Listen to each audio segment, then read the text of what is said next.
I sat alone in the darkness, the only source of light coming from the flickering television across the room. It was late, far past midnight, and the world outside had long since fallen into a deep slumber. But as I heard what seemed to be knocking on my window, my heart raced with a mixture of fear and anticipation. You see, for the past few nights, I had the distinct feeling that someone or something was watching me. It started innocently enough, a shadow caught out of the corner of my eye or a movement in the bushes outside. I never thought much of it. I'm a middle-aged man living alone in the countryside, and I have 3 dogs outside my house.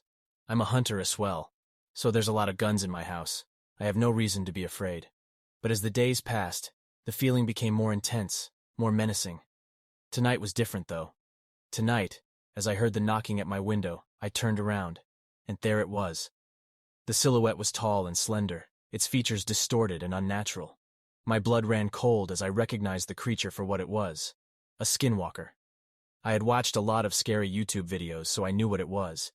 Beings, creatures that took on the appearance of animals, human, or some twisted combination of the two. They were known to haunt the darkness, lurking on the edges of civilization, their intentions shrouded in mystery and malice. Soon as I saw it, it started walking around the house. Luckily, my dogs went into attack mode, barking and growling, although that soon turned into whimpering. With a trembling hand, I reached for my phone, desperate to call for help. But as I looked back out the window, the creature was gone. The dogs calmed down. Doubt crept into my mind, gnawing at my sanity. Had I imagined it? Was it all just a figment of my imagination? I tried to shake off the unease and convince myself it was nothing more than a trick of the mind. But deep down I knew the truth, that something sinister had been watching me, waiting for the moment to strike. The nights became filled with restless sleep, my dreams plagued by the haunting image of the skinwalker. Every sound outside sent shivers down my spine, and the creaks of the old house became a symphony of terror. Days turned into weeks, and still, the creature eluded me. But its presence was ever present, a constant reminder that I was never truly alone. I became obsessed, spending hours researching the legends and lore surrounding skinwalkers, desperate for answers, for a way to protect myself. Finally, I decided that I was going to kill it next time it showed up. I had a good shotgun. No way it was going to survive a well-placed shotgun shot. I armed myself. Also, I prepared a flashlight. The night arrived, and as the clock struck midnight, I stood in the darkness of my backyard. The air was thick with anticipation, and a chill ran down my spine.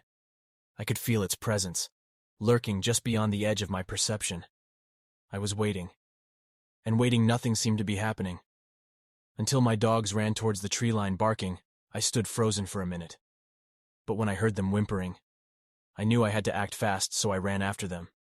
To my surprise, they all had been killed.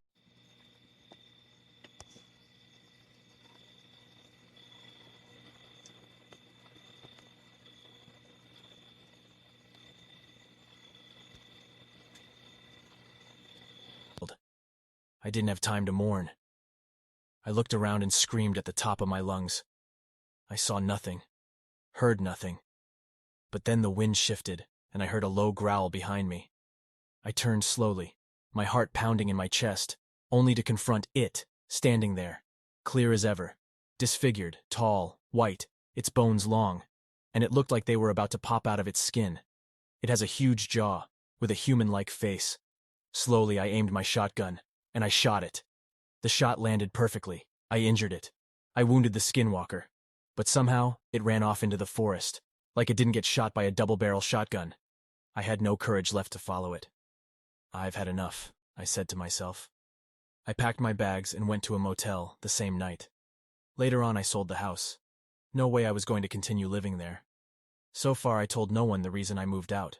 My dogs were never found. I guess the thing just took them. So I told people I sold them. I often see the thing in my dreams. And I can't go hunting alone either. I just hope it isn't lurking in the woods anymore. And I can't help but feel sorry for the family that moved in.